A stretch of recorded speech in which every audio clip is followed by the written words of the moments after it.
Ponto importante para nós, portanto, este aqui é o vídeo 3, é a questão do ato de improbidade administrativa que pode trazer reflexos eleitorais, né, em situações de inelegibilidade.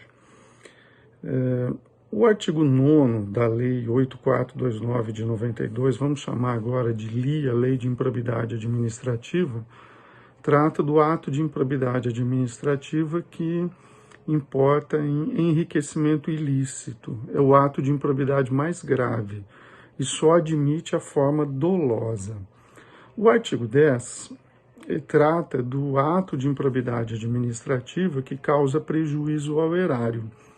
Veja que para praticar improbidade você não precisa necessariamente causar prejuízo ao erário, hein? Esse é um outro ato de improbidade do artigo 10.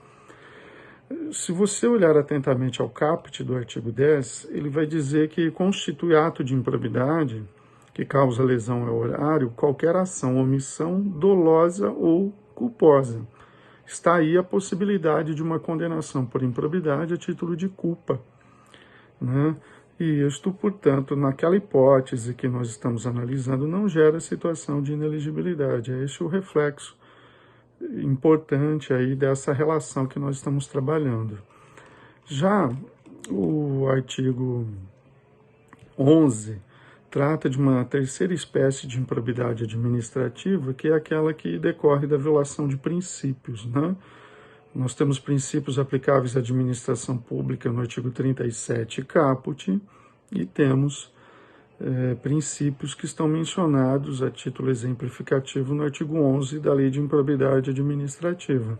Só que, nesta hipótese, não há previsão de responsabilidade a título de culpa, mas sim a título de dolo exclusivamente, né?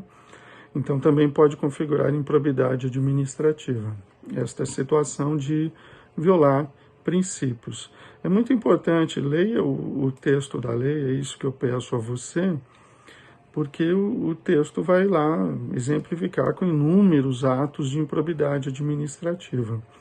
Voltando à situação de inelegibilidade, então nós estamos vendo que se torna inelegível aquele que for condenado a suspensão de direitos políticos, né, primeiro tópico, por decisão transitada em julgado ou confirmada por órgão colegiado de um tribunal, então isso é um ponto importante, por ato doloso de improbidade administrativa, então não pode ser culposo, né? Lembre-se, estamos falando de uma restrição de direito político, situação de inelegibilidade, portanto não posso aplicar aqui uma interpretação extensiva, mas sim uma interpretação restritiva.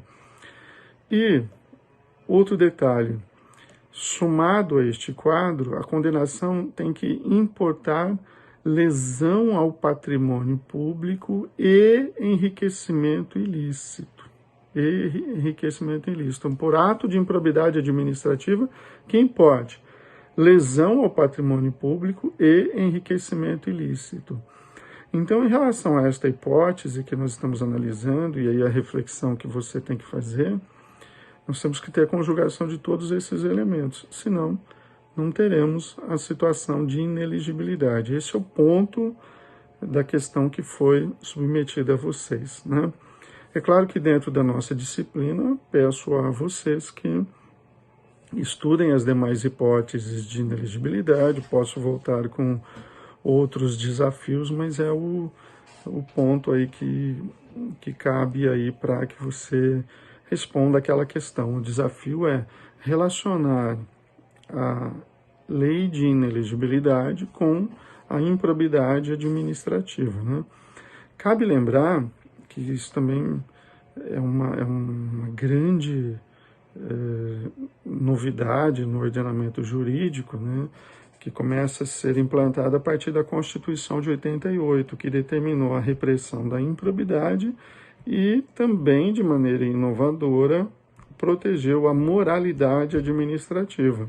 Lembrando que a improbidade, isso também ajuda você a responder, ela é uma imoralidade qualificada pela previsão legal, pela expressa tipificação por parte do legislador, né? Esses são pontos importantes. Outra questão, A lei de improbidade administrativa é a principal fonte dos atos de improbidade administrativa, mas não é a única fonte.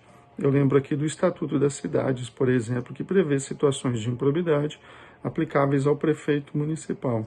Mas eu quero que vocês tenham sempre presente que a principal lei é a Lei 8429 de 92. Fechado? Bom estudo aí, boa preocupação aí para vocês, hein?